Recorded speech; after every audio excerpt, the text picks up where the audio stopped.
Ladies and gentlemen, what lies in front of me are two Super Nintendo controllers. Like any other kid in the 90s, these have been played up and down, left and right, and they no longer function properly as they should. So today I'm going to go in and I'm going to revive these SNES controllers. As you can see, they got a little bit of schmurg on them. The start button on this one doesn't really work too much. This is an original, as you can see, because the Nintendo logo is carved in. This is one I painted a long time ago and gave to my buddy, of which these are his controllers. I'm going to be fixing them for him. This one is, I believe, one of the Gen 2 SNES controllers. So we're going to revive these babies and see how it turns out. I'm going to be doing some before and after pictures as well as some performance tests before and after. So, alright guys, let's get into it. Alright, so first we're going to be digging into the red controller here. I just made this generic layout to showcase that we're actually using the controller on an actual game. So, first thing I'm noticing here is I can't really hit the start button. The start button would typically pull up my recently played menu, and that's not a thing at all. So that just doesn't work. So we're gonna go play a game that I really like to test out controllers with is Street Fighter 2 Turbo. Basically because each and every button has a function. And as a function in a combo, so you can tell how well a button works if I literally can't do anything here because I can't press start. Okay, hold on. I gotta switch controllers here. I had to switch to Neil's other controller to press start. All right. Well, here we go. So it turns out I was wrong. The red controller is the one that the button doesn't work at all. The start button doesn't work. So, okay. Here's what we're gonna do. I'm gonna plug this in. We're gonna test both of them out at once, because that's the easiest way to do it, I feel like. Okay, so we're starting with red here. In fact, one second. Okay, now we've got a display up there. So, starting with the red controller, and we're gonna see what buttons actually work here. Let me do this real quick. Okay, so, seems like up, down, left, and right work pretty decently. I think going up left is a little odd, but that could just be me. B works pretty well. Y works pretty well. A works okay. Seems X works alright. So it seems like the big tell of this is like the up direction, the up left and up right. Start doesn't work, period. And I can't say the same for select either, I'm not sure. So it seems like the main focuses of red is the start button. Start button and the D-pad slightly. So that's red. Okay, so we're testing out the gray standard Super Nintendo controller now. So this one, B seems alright. A's okay. X is a little touchy. It feels like it's more squishy. Like it's, like when I press it, it doesn't feel quite right.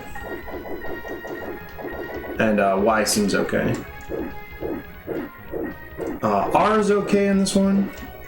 Oh, L is not that great. It's dropping a lot of inputs and it feels really, it's not clicky, it feels really squishy. Start works though. That's a change. Okay, so It seems like this one's D-pad, L and X need to be cleaned up, and the other one's start button and the D-pad needs to be cleaned up. So that's the that'll end my performance test here. Like I said, I can't speak for the select button, but I can only assume it's okay because this one works just fine. So, all right, cool. We got that out of the way, and then we're gonna do a performance test after as well to see how things turned out. So, see you on the other side. All right, so first what I'm gonna do here is we're taking a look at this. I'm gonna wanna clean the shell up a little bit. It's a little dirty. I don't know if you can really see it that well, but it's got some like very definitive marks on it. It was painted. I painted this years ago and gave it to him, so it's kind of my fault for getting lazy and not glossing it, but we'll fix it up real nice, trust me. These are not colored buttons. These are actual Super Famicom buttons, so I didn't paint those. Those are actually how they're supposed to be. So these will look better after all said and done, but I'm going to see what I can do about cleaning the shell up a little bit here. But what we first got to start doing here is, oh wow, you can see it's wearing off from just playing it so much. Interesting. All right, so I'm going to try and get this open, get the screws open and out, and then from there, we'll take it from that part and go forward with it. Alright, so the first step of what I'm going to do here is I got the back off here, and then what I'm going to do is take the L and R buttons out, and I'm actually going to, so I can handle stuff properly here. I've got some tweezers somewhere, there we go. Okay, so get this out of there. This table must be slanted or something because it is literally rolling right to the center. Alright, so now I'm going to take this out. Man, you can tell this has not been opened in a long time. Alright, so this is the chip, the actual like board of the controller here. Also, when you remove the pads, it's going to look kind of something like this. Like you can pop the D-pad out here as well as the 4 buttons. So we're going to clean those. And then this is the front of the shell by itself. So, all right, we'll be back in a minute. All right, so what we're going to do here is I got this to wash the buttons off. But we're just going to take this and chuck it in, as well as the other stuff. I'm going to let it sit here for a bit. But this is all going to be washed up. Alright. So we're just going to scrape the shell down. A big part of why controllers get so gummed up is just because of like dust and skin particles get in between the cracks of the controller and cause it to have this kind of like sticky issue, as well as if you spill like soda or whatever and it doesn't end up being the greatest situation for it. So we're trying to just clean the inside of it out here, and then I kind of just go through, and these are super depending on their age, these are super fragile. So I'm kind of just scraping off the surface like this. But you can see it's got some of that old grime on it, like kind of those black spots there. So I'm trying my best to just get in and really brush this down. So I'm going to do the same with each of these. This has some little bit of dust and grime in the middle of it. Alright. And the buttons, you can just by hand go like this, just so it gets kind of that stickiness off of there. So I'm going to give you guys a better look at what's going on here. So this is the chip, and you've got the face, or the D-pad, the face buttons, the start select, and the L and R. Even though tiniest bit of grime can cause interference between the contact, between the input and the actual contact here. So yeah, I used an antiseptic wipe here, which has alcohol on it to wipe all these contacts down. And that's the kind of thing we're working with afterwards. It's that like kind of blackish color, and then I use a Q-tip to go through and just rub off the remaining dirt. And as you can see, it's very, very grimy. So hopefully we'll have a better result when we put this thing back together. So now that everything's washed up, the shell's looking kind of nice. It's still kind of got that paint color on it, but you told me you didn't want me to change it, so I won't. But everything looks a lot cleaner. You can kind of see that shine on it now. But we're going to put this back together. So we're going to take the front side here, and I'm going to actually put the D-pad back in. And then you take this pad that we washed and put it back over like so. And then we're going to take the buttons and put them in, which you have to put them in a certain way. All right. We're going to take this pad and put this back over this. So that sits on there nicely. And then we've got this going again. Take the pause and the start and select, put it back on there like so. So we've got our pads back on. And then I'm going to take the board, which we just washed. I'm going to place it back on like so. You can slide the L&R boards back in. So you've got this kind of thing going on. I'm going to also just reach this back around so it stays in place. I'm going to slide the L&R pads back in their slot. And we're ready to put the back of the controller back on. Okay, so now I'm going to go back and put all of the screws back in to the controller here. The one I broke on this side, actually it was on this side, I'm just going to fasten back in. So we'll be all set here. I'm going to do that really quick. All right, so we've got everything back together now. And it's got some good click again. That's what we were looking for. All right, so let's plug it in and see how red works out. Okay, so this is the test of red.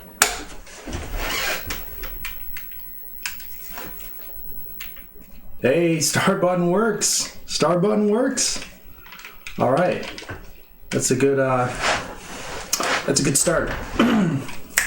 That's a good start, literally. Jesus, stupid joke. All right. D-pad feels solid.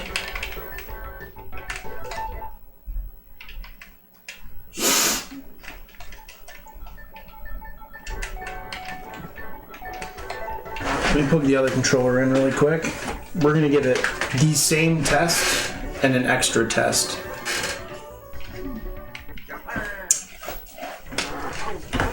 Okay, so. Oh, nice. Up left and up right feel way better. As you can see, controller has a nice click to it. Feels solid. You can pause the game.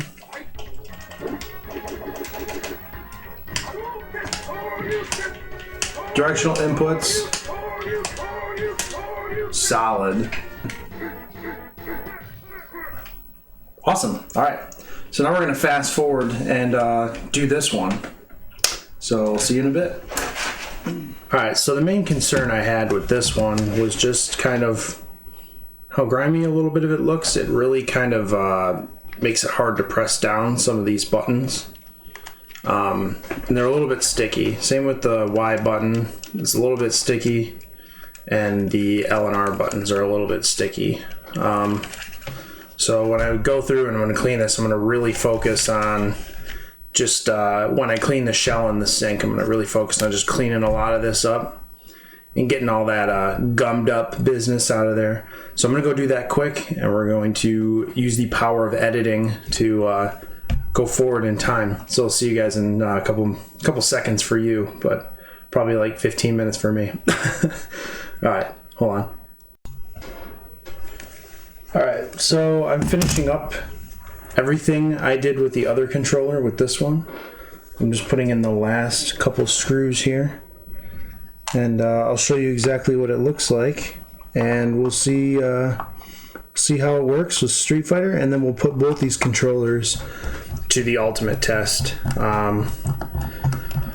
So yeah, basically, I feel like both these controllers now are pretty close to how they probably were. I mean, obviously, controllers aren't going to be as good as they were when you first bought them.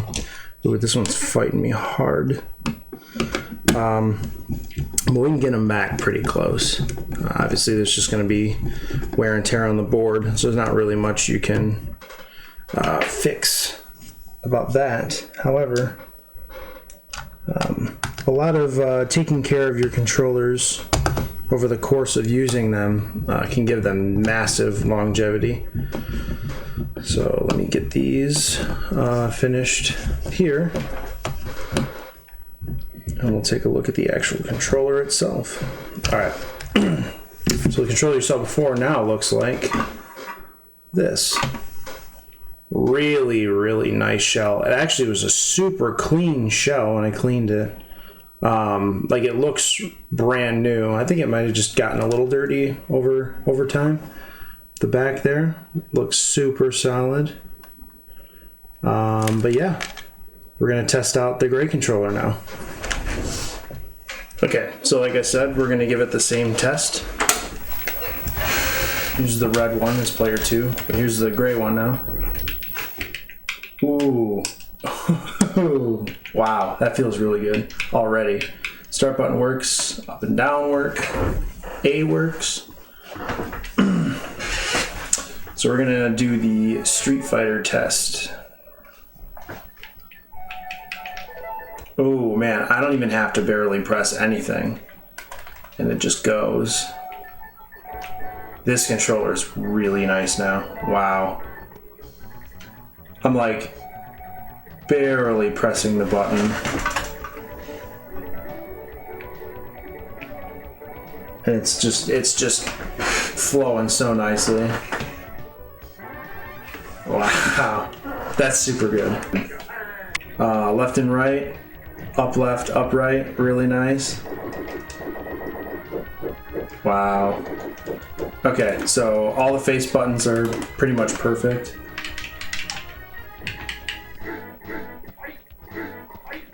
Start works really well. Wow, this feels really good.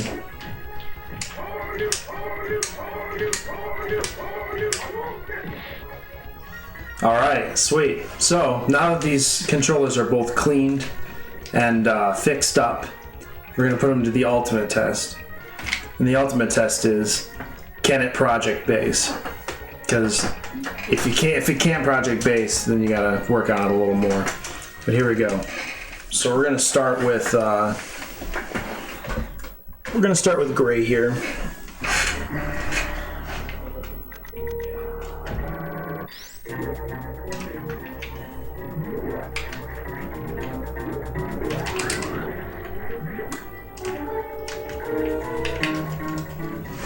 Yeah. All right. So basically,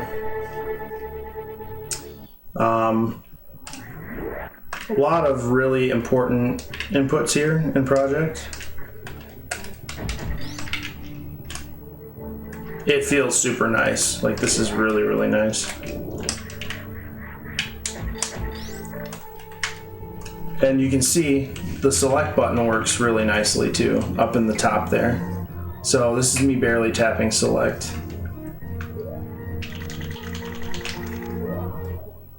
So each and every input on the screen works nicely. Yeah, this controller is top notch. Like, I would use this controller to speedrun. Honestly, it feels that nice. And it looks nice and clean now.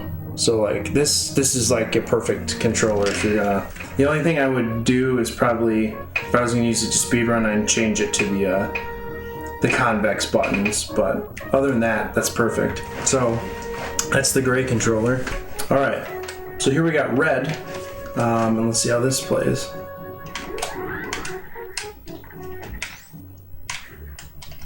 Nice. So L and R both work really well. Y, B, A, X. Hey, the select button works too. The start button on this one, still a little problematic. I don't think that it's anything we can really do. I think the start button is just a little, it works now, but it's not the greatest. But that's not really a huge detriment. As long as most of the controller works. I think the start button just has a lot of wear and tear on it over the years. But both these controllers can very much project base, so I think that's a win. So yeah, they work great.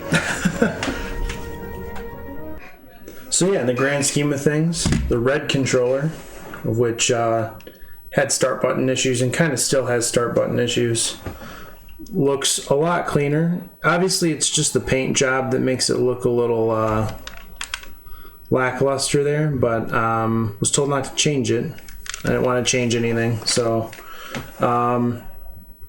it's a perfectly clean shell. Buttons all work nicely, so that's good. And then obviously, we've got our other guy over here, Old Gray, which I was seriously impressed with how well this one shaped up. This looks insanely nice, like brand new, almost out of the pack kind of thing. Yeah, this one cleaned up very nicely, and the buttons all feel insanely nice. So yeah, that was my revival of a SNES controller video. I hope you guys enjoyed. If anything, maybe it just was something to watch on a day off or something. But I thought it'd be kind of interesting to show how you can easily just fix up a Super Nintendo controller that you've been having lying around for a while. But yeah, guys, thanks for watching, and I'll see you later. Peace. And Neil, enjoy your controllers, man.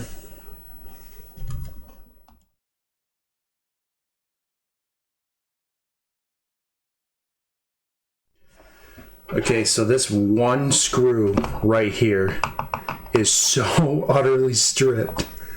I've been sitting here for like 15 minutes. Trying not to ruin the screw, but I think I'm gonna have to completely replace it, so we'll see how that goes.